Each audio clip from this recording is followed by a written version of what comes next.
भारत की धरती पर जन्मा एक ऐसा योद्धा जो कि एक आंख, एक हाथ एवं एक पैर खोने के बावजूद पूरे शरीर पर 80 घाव लगने पर भी अपना महान पराक्रम नहीं भूले और जीवन भर मातृभूमि के प्रति समर्पित रहे। जिनके आगे वीर शिरोमणि महाराणा प्रताप का भी सर सम्मान से झुकता था। अब तक आप सभी यह अच्छी तरह जान गए होंगे कि हम राजस्थान के सिसोदिया राजवंश के राजपूत राजा महाराणा संग्राम सिंह की बात कर रहे हैं, जिन्हें पूरी दुनिया राणा सांगा के नाम से जानती है, जो कि मेवाड़ के पराक्रमी राजा राणा कुंभा के पोते एवं महाराणा प्रताप के दादा थे। राणा सांगा का जन्म 12 अप्रैल 1482 ईस्वी को मेवाड़ के तत्कालीन राजा राणा रायमल के घर हुआ था। जब राणा सांगा बड़े हुए तो एक भविष्यकर्ता के अनुसार उन्हें मेवाड़ का अगला राजा बताया जाता है, परंतु उनके बड़े भाई पृथ्वीराज सिसोदिया एवं जयमल को यह मंजूर नहीं था, जिसके बाद सिंहासन के लिए भाइयों से चले इस संघर्ष में राणा सांगा ने अपना एक आंख खो दिया और वहां से किसी प्रकार बचकर गुजरात के अजमेर में करमचंद पवार के घर शरण लिया। कुछ समय बाद उनके बड़े भाई पृथ्वीराज सिसोदिया को सिरोही के राजा जगमाल देवड़ा ने जहर देकर मार डाला एवं उनके दूसरे भाई जयमल की भी किसी कारण से मृत्यु हो गई। अपने दो बड़े पुत्रों की मृत्यु के बाद राणा रायमल मेवाड़ के उत्तराधिकारी को लेकर काफी चिंतित रहने लगे। इसी बीच उन्हें यह मालूम चला कि उनका तीसरा पुत्र राणा सांगा अजमेर में करमचंद पवार के घर शरणार्थी के रूप में जीवन व्यतीत कर रहे हैं। तभी 1509 ईस्वी में राणा रायमल की मृत्यु के बाद मेवाड़ के सभी दरबारियों ने अपने समर्थन से राणा सांगा का राज्याभिषेक कर दिया। राणा सांगा जब मेवाड़ की राजगद्दी पर बैठे तब उस समय भारत पर कई मुस्लिम रियासत मौजूद थे। इसके बावजूद भी राणा सांगा ने अधिकांश मुस्लिम रियासतों को तबाह कर अपना साम्राज्य स्थापित किया। महाराणा ने सभी राजपूत रियासतों को संगठित कर उन्हें एक छत्र के नीचे लाया। दूसरी तरफ सिकंदर लोदी की मृत्यु के बाद उसका बेटा इब्राहिम लोदी दिल्ली की गद्दी पर बैठा। तभी राणा सांगा को अपनी रियासत की ओर बढ़ता देख इब्राहिम लोदी भी एक बड़ी सेना लेकर कूच कर गया और 1517 ईस्वी के अंत में राणा सांगा एवं इब्राहिम लोदी के बीच राजस्थान के खतौली में युद्ध आरंभ हो गया। खतौली के युद्ध में राणा सांगा की विजय हुई एवं लोदी सेना राजपूतों से हार कर भाग खड़ी हुई, जिसमें एक लोदी राजकुमार राणा सांगा की कैद में फंस गया। परंतु इसी युद्ध में राणा सांगा ने अपना एक हाथ खो दिया एवं जीवन भर के लिए एक पैर से अपाहिज हो गए। पुनः एक साल बाद 1518 ईस्वी में राणा सांगा को किसी अन्य युद्ध में उलझा देख इब्राहिम लोदी ने अपनी सेना को राजस्थान की ओर रवाना किया। तभी धौलपुर के बाड़ी में राणा सांगा की सेना ने इब्राहिम लोदी को युद्ध में हराकर वापस भेज दिया।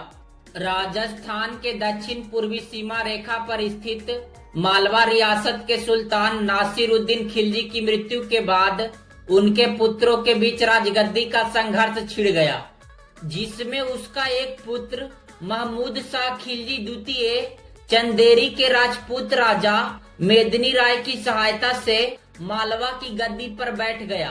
बदले में महमूद शाह ने मेदिनी राय को अपने दरबार में मंत्री पद पर नियुक्त किया, परंतु मालवा में मेदिनी राय के बढ़ते प्रभाव को देखकर वहां के मुस्लिम रईसों ने महमूद शाह खिलजी द्वितीय को उनके विरुद्ध भड़का दिया।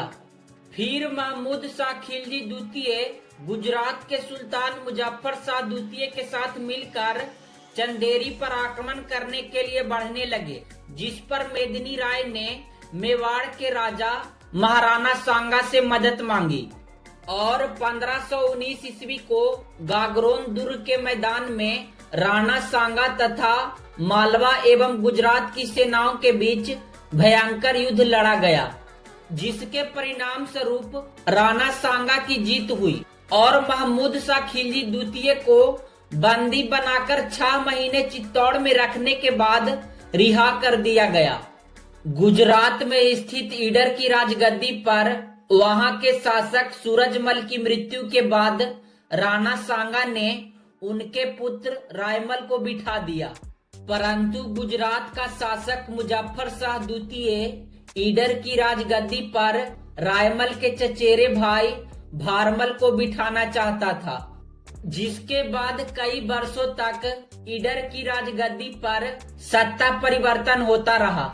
इन सभी गतिविधियों के बीच फरगना का शासक बाबर धीरे धीरे भारत में प्रवेश करने लगा और 21 अप्रैल 1526 ईस्वी में दिल्ली के सुल्तान इब्राहिम लोदी को पानीपत की पहली लड़ाई में हराकर मार डाला। पहले तो राणा सांगा को लगा कि यह भी बाकी विदेशी आक्रमणकारियों की तरह दिल्ली सल्तनत को हराकर धन इकट्ठा कर अपने देश लौट जाएगा, परंतु ऐसा नहीं हुआ, जिसके परिणाम स्वरूप 21 फरवरी 1527 ईस्वी को राणा सांगा एवं बाबर की सेनाओं के बीच राजस्थान के भरतपुर स्थित बयाना के मैदान में भयंकर युद्ध हुआ और हर युद्ध की तरह बयाना के युद्ध में भी राणा सांगा विजयी हुए। बयाना के युद्ध का जिक्र करते हुए बाबर ने अपनी आत्मकथा बाबरनामा में यह लिखा है कि काफिरों अर्थात राजपूतों ने ऐसा युद्ध किया कि मुगल सेना का मनोबल टूट गया, जिसके बाद बाबर की सेनाएं अपने वतन लौटने की मांग करने लगी, लेकिन बाबर ने धर्म का सहारा लिया और शराब को हमेशा के लिए छोड़ने का वादा किया एवं अपनी पूरी सेना में शराब बंद कर दी, जो कि इस्लाम धर्म में हराम माना जाता है। इसके अलावा अपने सैनिकों पर लगने वाले तमगा टैक्स को भी माफ कर दिया तथा 16 या 17 मार्च 1527 ईस्वी में होने वाले खानवा के युद्ध को जिहाद घोषित कर दिया। दूसरी तरफ राणा सांगा ने सभी राजपूत राजाओं को पाती प्रबंध अर्थात पत्र लिखकर युद्ध के लिए निमंत्रण दिया। इतिहासकारों के बीच इस बात पर मतभेद है कि किसकी कितनी सेना थी, परंतु यह बात तय है कि राणा सांगा की सेना बाबर से अधिक थी।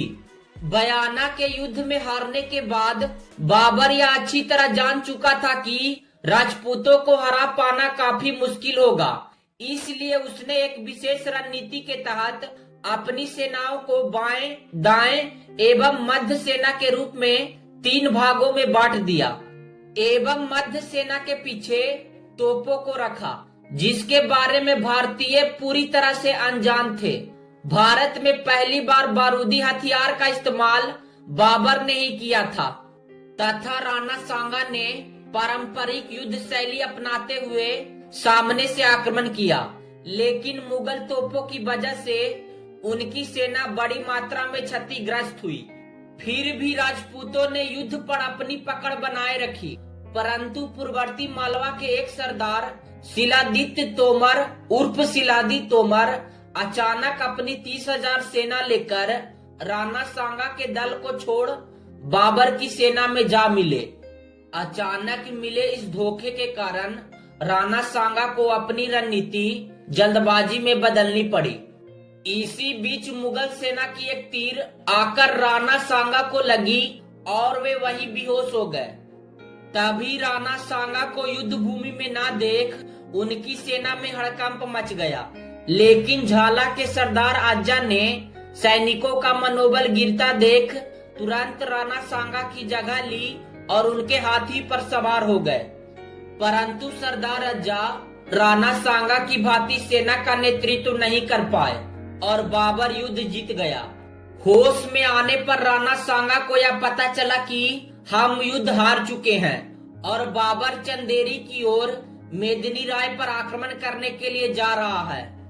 मेदिनी राय ने हमेशा युद्ध में राणा सांगा का साथ दिया था, जिसकी वजह से राणा सांगा ने घायल अवस्था में भी होने पर अपने सैनिकों को चंदेरी की ओर कूच करने का आदेश दिया। परंतु उनके कुछ सरदार बाबर से पुनः लड़ने के पक्ष में नहीं थे और रास्ते में उन्हीं सरदारों में से एक ने राणा सांगा को खाने में जहर मिलाकर दे दिया। तभी 30 जनवरी 1528 ईस्वी को कालपी में उनकी मृत्यु हो गई। राणा सांगा का जिक्र करते हुए बाबर ने अपनी आत्मकथा बाबरनामा में यह लिखा है कि राणा सांगा अपनी वीरता और तलवार के बल पर अत्यधिक शक्तिशाली हो गया है। वास्तव में उसका राज चित्तौड़ में है। मांडू के सुल्तानों के राज्यों के पतन के कारण उसने बहुत से स्थानों पर अधिकार जमा लिया है। उसका मुल्क 10 करोड़ की आमदनी का था। उसकी सेना में 1 लाख सवार थे। उसके साथ 7 राव और 104 छोटे सरदार थे। उसके 3 उत्तराधिकारी भी यदि वैसे ही वीर और योग्य होते तो मुगलों का अधिकार भारत में जमने ना पाता। राणा सांगा ने अपना साम्राज्य उत्तर में पंजाब के सतलज नदी से, दक्षिण में मालवा के नर्मदा नदी तक एवं पश्चिम में सिंधु नदी से पूरब में बयाना, ग्वालियर, भरतपुर तक विस्तृत कर लिया था। उस समय भारत में राणा सांगा के अलावा इतना बड़ा क्षेत्र केवल दक्षिण में विजयनगर साम्राज्य में ही था। इसी तरह के और भी वीडियो देखने के लिए चैनल को सब्सक्राइब कर वीडियो पर लाइक, शेयर एंड कमेंट करना बिल्कुल न भूले।